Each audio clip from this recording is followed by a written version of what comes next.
Hi friends, இருக்கீங்களா? எப்படி இருக்கீங்க? வாங்க, நம்ம பில்டிங் வந்து சொல்லியிருந்தோம் ஃபைனலாக வீடியோ போடுறோன்னு சொல்லி. ஒரு 99% ஒர்க்கு முடிஞ்சிருச்சு. பாருங்கள் எப்படி செஞ்சுருக்கோன்னு சொல்லி. லைன் வந்து மேலே ஃப்ளோருக்கு தனியாகவும், மேலே ஃப்ளோருக்கு கிச்சன் லைன் தனி, அந்த டாய்லெட் லைன் தனி, இன்னொரு பைப் லைன் வந்து நேராக வந்து கீழ் ஃப்ளோருக்கு தனி செப்பரேட்டாக கொடுத்துருக்கு, கிச்சனுக்கு தனியாக கொடுத்துருக்கு.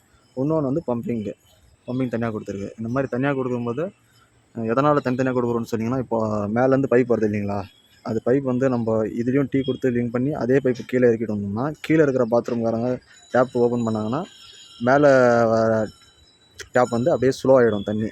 அதனால் செப்பரேட்டாக கொடுக்குறது பெட்ரு. ஒரு ஃப்ளோருக்கு தனித்தனியாக பைப் கொடுத்துடணும். அது சிபிவிசி வந்து சோலாருக்கு கொடுத்துருக்கு. சோலார் வந்து தனித்தனியாக ஹீட்ரு போடணும்னு வச்சுக்கோங்களேன். ஒரு 5 பாத்ரூம் 6 பாத்ரூம் இருக்குன்னா ஹீட்டருக்கு கீசர் மாட்டுறது வந்து வேஸ்ட்டு. சோலார் போட்டுக்கிறது பெஸ்ட்டு. அதனால் பாருங்கள் ஒர்க்கு. 4 இன்ச் வந்து டாய்லெட்டு, பின்னாடி இருக்க செப்டிக் டேங்கு பின்னாடி கொடுத்துருச்சு. அந்த பக்கம் பேக் சைடில் 2.5 இன்ச்சு வேஸ்ட் வாட்டர் வந்து 4 இன்ச்சு கொடுத்துருக்குது. கீழே அடியில் எப்பவுமே பிளாக்கெல்லாம் வராமல் ஃப்ரீயாக போகிற மாதிரி நட்டெல்லாம் கொடுத்து செஞ்சுருக்குது. இது வந்து back side line pipe lines இதெல்லாம் சோலாரு, டாய்லெட்டு, வேஸ்ட் வாட்டரு தனித்தனியாக எடுத்துகிட்டு வந்துருக்குறோம். எடுத்துகிட்டு வர மாதிரி இந்த மாதிரி ஒரு சாம்பர் போடுங்க கண்டிப்பாக. இதில் வந்து சாம்பர்லேருந்து விழுந்து நம்ம போகும்போது பின்னாடி ஃபியூச்சர் எதனா ப்ராப்ளம் இருந்தால் கூட ஓப்பன் பண்ணி பார்க்கலாம்.